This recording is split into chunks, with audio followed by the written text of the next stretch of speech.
If you're currently researching hypnotherapy training, and one of the first things you may be thinking is, do I need an accredited course? And what is an accredited course? Because there's quite a lot of information out there and it can be a little bit confusing.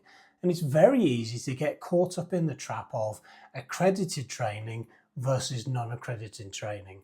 So in this video, I'm going to break it down, what accreditation actually means, more importantly, why it matters and how to make the right choice for you. So first off, it's important for you to know that at the moment, hypnotherapy isn't regulated in the UK. And what does that mean? Well, it means that anyone can just decide they're going to set up as a hypnotherapist with no checks, no proof of training, no guarantee they know what they're doing, and that's a bit of a problem. But that will change in the future. So where does accreditation come in? Well, unlike medicine or psychology, there's no single governing body that sets a national standard for hypnotherapy. What there is instead is there is private accrediting organisations like the General Hypnotherapy Standards Council, referred to as the GHSC, and the Complementary and Natural Healthcare Council, the CNHC, and they set high training standards. And that's where an accredited course stands out from the others.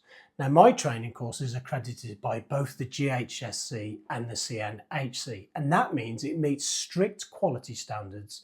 And when you qualify, you can register with these accredited bodies. And that also means your clients can check your credentials with those bodies, and that helps build trust. The people you work with will know that you're legit and not somebody that's just done some online weekend course. So as the trainer, I have to meet specific standards to even run the accredited course. I have to be registered as a trainer, and I have to regularly update my skills and prove that I actually work with clients. And I'm required to have a proper teaching qualification because, believe it or not all therapists make good teachers.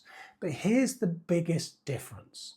Accredited training gives you a qualification that actually means something in the wider world. You're not just getting this certificate, you're getting a recognised qualification that allows you to register with professional bodies so you can get insurance and you can set yourself up properly as a therapist. Now, can you train with a non-accredited course and still be a great hypnotherapist? Well, of course, absolutely you can. But does it give you a structured path, real accountability and credibility when it comes to working with clients? To be honest, it doesn't really. So if you're thinking about training as a hypnotherapist and want to make sure that you're properly trained, properly supported, why don't we set up a call so we can talk? I offer a free consultation where we can just chat with no sales pressure so you can see if this course is right for you.